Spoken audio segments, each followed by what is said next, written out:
Друзья, всем привет! Канал эстетической красоты и психологического здоровья. С вами Ольга Буганова, город Москва. Мы решили разбавить свой контент. И сегодня мы пришли в гости к моему любимому преподавателю Александру, Гончарову. Александр Гончаров, я у него обучаюсь достаточно очень много лет. Это один из моих любимых учителей в школе Мега Спа. И сегодня Александр покажет некоторые техники на мне, которые очень актуальны. На самом деле, может быть, кому-то будет интересно, и вы тоже присоединитесь ко мне и тоже придете сюда на обучение. Добрый день, дорогие друзья! Тема оздоровления сейчас становится с каждым годом все более актуальная, поэтому я буду и показывать, и рассказывать, и не только такие узкие, скажем, направленные, моделирующие техники, но мне бы хотелось, чтобы вы обратили внимание, что это в целом направление характерное для общего оздоровления, для профилактики вирусных заболеваний, для детоксикации, для хорошего тонуса желудочно-кишечного тракта и так далее. Можно даже немножко поговорить о питании в тот момент, когда мы будем делать живот. Поскольку у нас стопы – это зона, которая несут большую нагрузку, давление, которое осуществляется в ноги, венозное давление, повышается с 30 сразу до 90. И это очень важно в прямостоячем положении не просто находиться в положении вертикальном, но и находиться в состоянии все время хождения, движения, что снимает как раз нагрузку. Поскольку мы стали немножко ходить меньше, то, конечно, методики на дренажные, методики, направленные на отток лишней интерстициальной жидкости в ногах, необходимы. Это первое. Второе. Мы все прекрасно знаем, что в области стоп расположено достаточно большое количество суставов, которые при напряженных мышцах испытывают нагрузку внутрисуставную, то есть поверхность перестает снабжаться жидкостью. Поэтому, чтобы для профилактики артрозов, артритов необходимо растягивающее движение на стопе. Еще один момент важный – напряжение со стороны ахиллового сухожилия. Поскольку сухожилие всегда, в отличие от мышечного брюшка, будет напрягаться сильней гораздо, и во время процедуры, и во время самомассажа именно на эти зоны требуется особенный акцент, потому что откликается эта ткань гораздо позже на наши манипуляции и даже на тепло. Поэтому, конечно, вот хотя бы эти три причины – наличие жидкости избыточного, наличие напряжения мышечного и наличие венозной ткани, венозной крови – способствует тому, что ноги очень быстро текают и устают. Поэтому акцент в работе со стопой должен быть обязательно у каждого мастера в арсенале, да, мне кажется, и у каждого человека должны быть определенные, хотя бы небольшие навыки работы со своей ногой или со своей стопой. Я бы в данном случае, в данной методике хотел бы сделать акцент просто немножко больше на инструменты, которыми мы пользуемся. Кроме рук, очень актуальны разные подручные средства, как деревянные, так, кстати говоря, и каменные, по форме напоминающие, видите, такие пальцы, собственно говоря. Они удобны, потому что этими инструментами хорошо можно добраться до определенных рабочих поверхностей клиента, которыми пальцы добираться тяжело.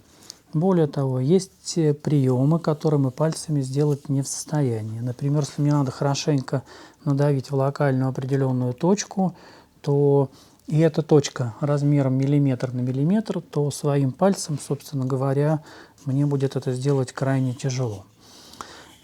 По форме палочки бывают самых разнообразных видов.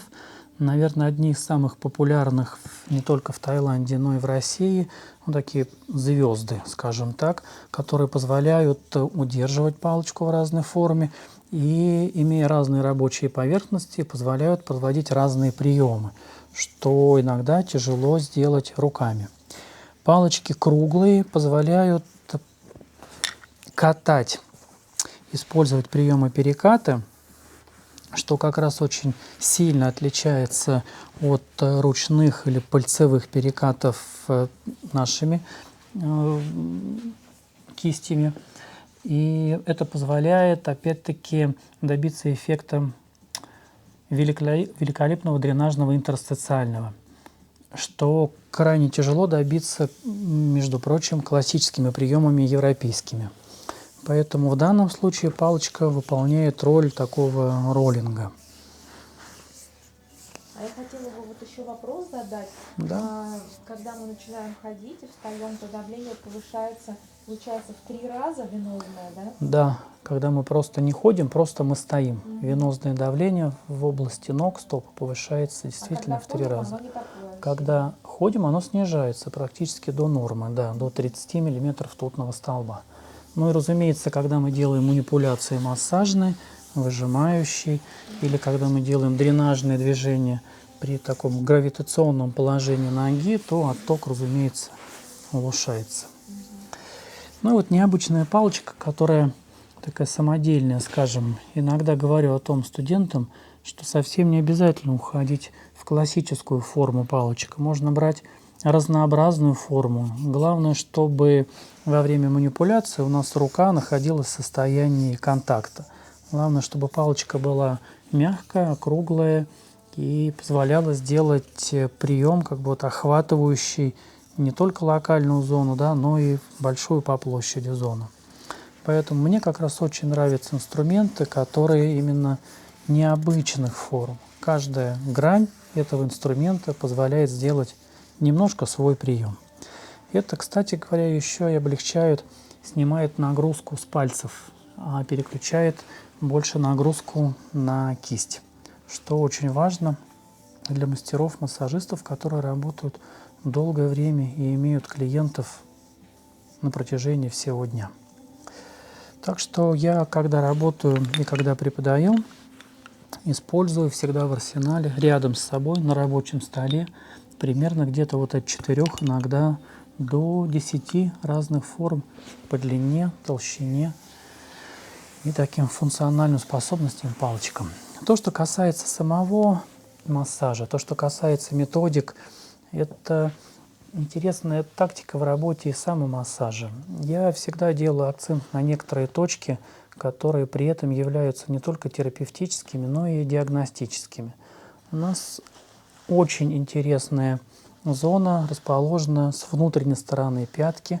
Таким хорошим ориентиром является здесь борозда, примерно сантиметров 3 в длину. И как раз палец большой, или ребро, или ладошка во время переката очень легко погружается в эту борозду со смещением мышц, с хорошим дренажным эффектом в этой области. И работать можно как с клиентом, так и самостоятельно с этой зоной. Часто эту зону используют как обезболивающую или как дренирующую зону. Я ее всегда предлагаю, особенно в женском таком варианте, скажем, потому что это устраняет еще отеки в области таза. Вторая актуальная точка, которая нам помогает избавиться от отечной стопы, от отека в стопе, это точка номер 41 в меридиане желудка. Ее называют ZC. Расположена она между 2 лодыжками внутри сустава. Поэтому в работе с ней очень важный момент всегда погрузиться в глубину между 2 костями. Порой бывает это сделать сложно в стандартной вот позиции, отведенной, приведенной ноги или согнутой, разогнутой. Поэтому всегда предлагаю в круговом приеме, в пассивном движении, на пике расслабления сухожилия палец погрузить хотя бы на сантиметр между костями, в глубину сустава. Ну, предварительно, разумеется, чтобы ткань хорошо подготовилась и расслабилась, предварительно делаем разогревающие движения, растирающие, растягивающие суставы, скручивающие на суставы, что позволяет сустав для начала просто растянуть, разблокировать, что называется, расслабить, что называется. Да. Это в самом суставе голеностопном, и в работе со стопой можно варьировать в приемах, делать не только перекатывающие движения, можно делать движения более стимулирующие со скоком руки. Кстати говоря, аналогичный прием можно делать и на пальцах. Точно так же я могу его растирать, выжимать и одновременно скручивать. И так можно поработать с каждым пальчиком. Надо учитывать, конечно, особенность каждого клиента по психосоматотипу, потому что порой бывает напряжение в суставе такое мощное, что пальцы просто не погружаются в глубину, нужно больше времени для разогрева. И тогда очень часто камни беру горячие. Ну, наверное, такие сложные инструментальные техники с нагреванием или с охлаждением камней, это можно в следующей теме рассказать будет.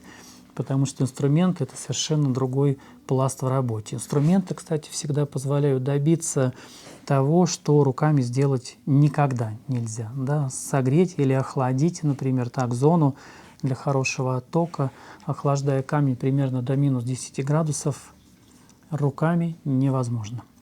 Поэтому, конечно же, инструмент всегда, он как бы добавляет работу, продолжает работу руками. Так вот, 41-я точка – необходимая точка для того, чтобы расслабить опять сухожилие и дренировать не только сам сустав, но и всю стопу.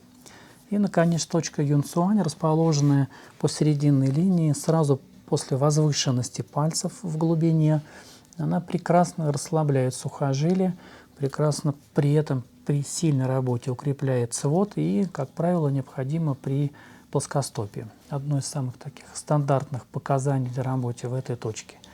Хотя, пожалуй, можно назвать ее одной из самых универсальных, то есть показаний в теле, скажем так, не только в ноге, но и в теле для работы с этой точкой достаточно много. Это, кстати, могут быть и боли в области крестца, и боли в области спины, и даже головные боли могут быть показанием для этой точки.